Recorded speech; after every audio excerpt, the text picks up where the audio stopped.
We've got benchmarks for the next Strix Point APUs that AMD is coming out with. LG is canceling their Rollable OLED TV, and even though the Strix Point APUs are fast, their names are going to be the worst thing AMD has done for branding in years. Let's get into the hot news, everybody. I'm your bright host. We're going to be going over the hottest tech news I can find on the internet while you enjoy your breakfast this Friday, May 17, 2024. And we're going to start off today talking about those benchmarks of the upcoming Strix Point APUs that are going to be released in the laptops that we're expecting to see at Computex. And the 12-core Zen 5 chips are looking to be very high performing. According to the leaked numbers that we have here, it's showing that it's outperforming the desktop 7700X and 7800X3D, which are both 8-core chips. The Ryzen AI 9 170HX, as we're gonna call it, has 12 cores. 4 of them are supposed to be full Zen 5 cores, and 8 of them are supposed to be the compact Zen 5C cores. But it's still a particularly impressive showing out of a laptop CPU that you're going to be able to use in just a few weeks. But towards the end of hot news, we're going to talk about why this is not all sunshine and rainbows and why I'm actually a little frustrated with AMD about this. And you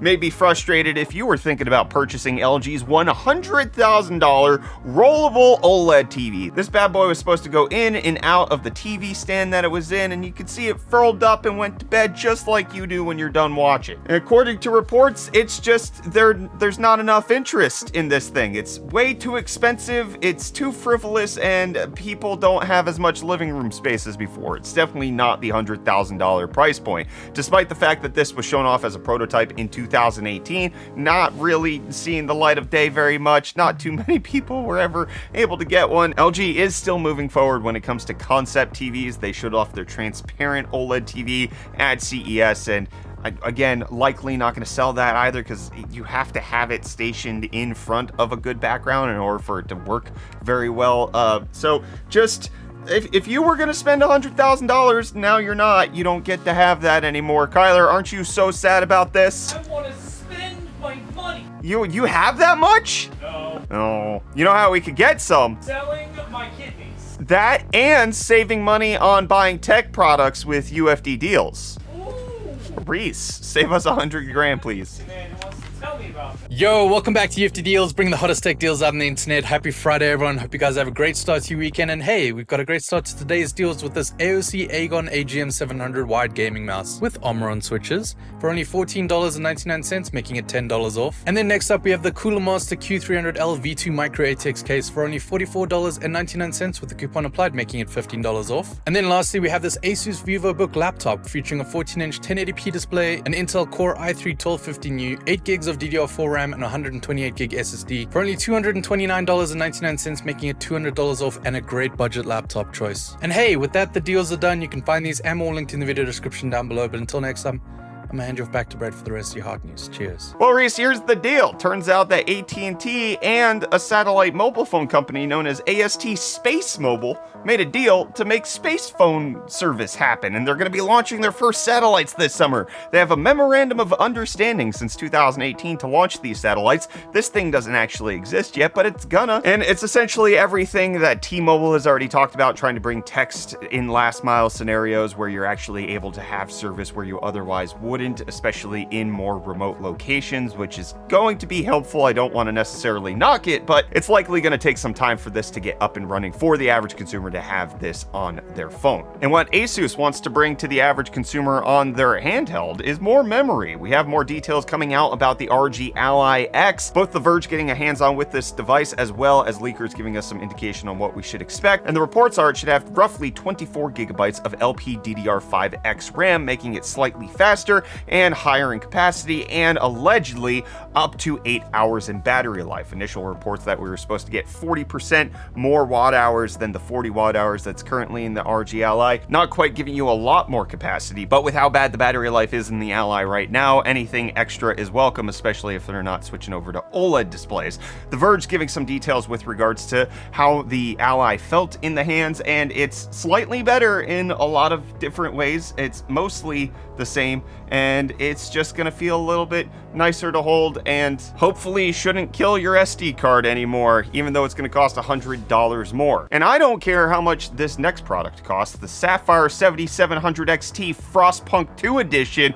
Frostpunk was a gem of a game that I did not think I would enjoy when I played it. I'm really not into city building games or survival games very much, but Frostpunk just scratched an itch in my brain that I was left with an indelible mark right up here because of that. And this GPU actually looks quite good. So you have the white front of it, but then you have the grimy Frostpunk back of it, and I want this. I want this GPU so badly.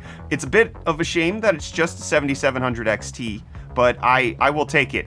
Sapphire, please tell me how to buy this. Allegedly, the release date is in July, right around the time of Frostpunk 2's launch of July 25th, which is just in time for winter in South Africa. I very much appreciate that. But this is a gorgeous game collaboration GPU. I want it. I want it in my computer. And what I don't want is AMD's new naming scheme. They are continuously making bad branding decisions. They have very little direction when it comes to everything they're doing. We've already talked about how the Strix Point APUs are going to have a frustrating name. Ryzen AI 9 170HX. It's a amalgamation of lettering number soup that just makes it hard to come out with very quickly, lacks distinct identity, and just feels like they're chasing a trend. But now, according to a Lenovo product manager, they're going to be dropping one of the things that helps you, the customer, be informed on the actual chip that you're buying. These new APUs that are coming out are going to drop the branding of U, HS, and H to make it so that there's just the HX model, which was originally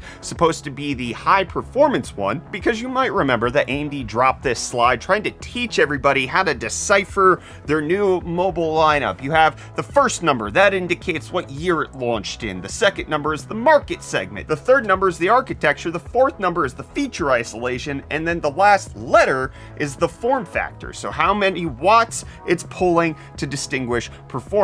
U was 15 to 28 watts, HS was 35 watts plus, HX was supposed to be the high performance one. But now the new AI 9 is not going to have any of that. Rather, they're only going to be differentiated by the core count, and instead they are pulling in NVIDIA, which is the 15 watt part is going to be called the exact same thing as the 45 watt part. And this is frustrating because it's removing clear, distinct information that was being presented to the customer.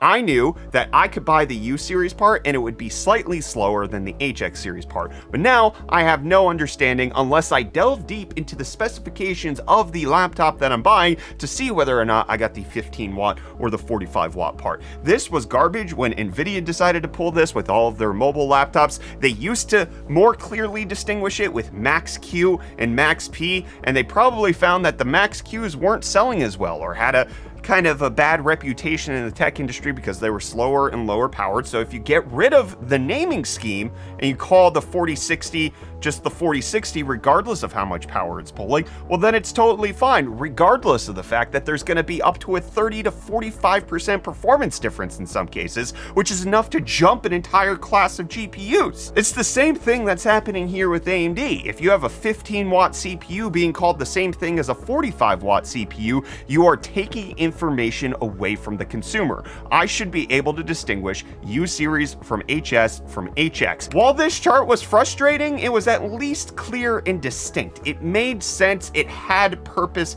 and reasoning. The only purpose and reasoning I can see behind the Ryzen AI 9 HX 170 is that you are chasing trends and you are obfuscating helpful information to the customer to bolster your sales because you can't do it on the quality of the product itself. You don't need marketing gimmicks if you're releasing something that you trust will sell well. This bugs me a lot. I think taking information away from the consumer that you are already providing is just ridiculous, and I'm not in favor of it. So I really hope that AMD decides to change how they're doing this before they announce it, hopefully at Computex. Bogus decision. Don't do it, AMD. I don't want it. But I do want to read your comments from yesterday's episode of Hot News, so let's dive into that. We got Novus Bovis saying, as a disabled human, making things accessible is a wonderful thought. However, I can't for the life of me see how price gouging the needy makes things accessible, and rant. Which I absolutely understand. It is a frustration that I live with personally, seeing how much money goes into my son's care to provide him with the basic necessities is staggering. So I am absolutely there with you, but I want to kind of delve into this a little bit more because there are reasons for it. The first response is essentially saying that you have no choice. They know that, so they want everything from you. They're going to take all of your money. Then you have a more, I think, closer to accurate statement below that, where it's essentially how product development works. Because you're developing fewer products, what ends up happening is that the cost per product is higher, and making it so that the cost overall is higher. I honestly have met people who are in the special needs accessibility product company pipeline, and what it comes down to is that their costs are just astronomical because they're selling far fewer units. They're not going to meet mass production because there's not enough target audience for that. So either you have to have somebody bankrolling the loss on the sale of every product, or you have to at least make it so that you are covering your costs for everything that you sell, which I know a lot of companies who are in the special needs game and the accessibility game, that's what they do. They really aren't trying to make a huge money-making business out of it. They're just trying to get by, and they're doing it because this is what they feel like they should be providing to humanity, but it still means it's very expensive. And there is the added element that certain items are known to always get picked up by insurance, so the costs are inflated because they want to disincentivize you, the consumer, for buying it outright, and they'd rather go through the insurance because they know they're going to get the full amount for it. That does happen. Medical grade equipment is like its own bag, but even when it just comes to like the special needs stroller that we have for my son, that costs an order of magnitude more than any other stroller I've ever purchased for any of my kids. It's simply because they're made in less volume. They actually do kind of have to be built to a higher standard because it supports up to 200 pounds. And it's an unfortunate ecosystem where there's just not going to be enough people buying it in order to make it happen so that they can come in at a lesser cost. I wish it was different. It would save me so much money if it was different. It would save so many people so much money if it was different. But unfortunately, accessible equipment in terms of being physically accessible, you then run into the financial accessibility portion, which you run into things like laws with regards to how much income a person can have before they lose their medical disability, and a whole slew of problems that like are beyond the scope of what I want to talk about here on the show. But just know that like we are fighting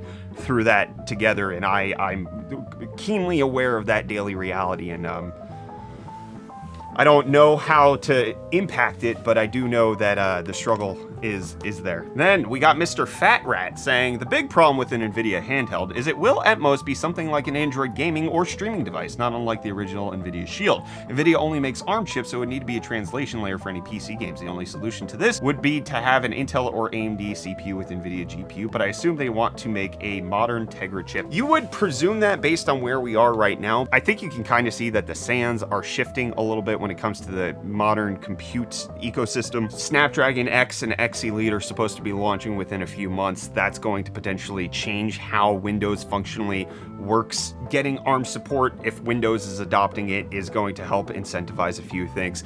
Apple's already done a lot to push for more ARM support on their side. More and more games are actually being adopted to run on the ARM architecture over there. And I don't know that if NVIDIA is working on development now, let's say they come out with a new handheld 2026, 2027, we might be in a much more ARM-friendly environment when it comes to gaming, and I don't know that you would need all of these translation layers in order to get things done, or you just need them to partner with Valve to do it, and Proton compatibility layer expands to not just be Windows to Linux, but rather it's also going to be from x86 over to ARM. I don't know, stranger things have happened, but NVIDIA, I think they know that if they went for the Android market, it's less than what they want. So they could also be throwing software dollars at it because they do fund a lot of game development as well. So why not also make it so that that happens? Then we got Shauner and Tanari saying, was that Thunder or Reese's banging deals? Your office self-destructing on you? Yeah, we had a wicked storm roll in while I was filming Hot News yesterday.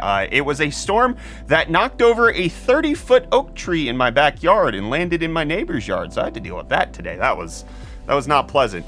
Don't ask me how much tree removal services cost. And don't ask me anything else today, because I won't answer you till Monday. So go ahead and leave your comments for next week. I'll respond to them. And then this is going to be the last full week before we head out for Taiwan for Computex. So expect some travel videos. I don't know how much Hot News is going to get done while we're traveling and or while we're actually in Taiwan trying to cover Computex, but expect a lot of Computex coverage coming your way in a little bit. But full week of hot news next week, and I will see you back here for more of the Hot Tech news tomorrow. Then, bye. Goodbye. Leave.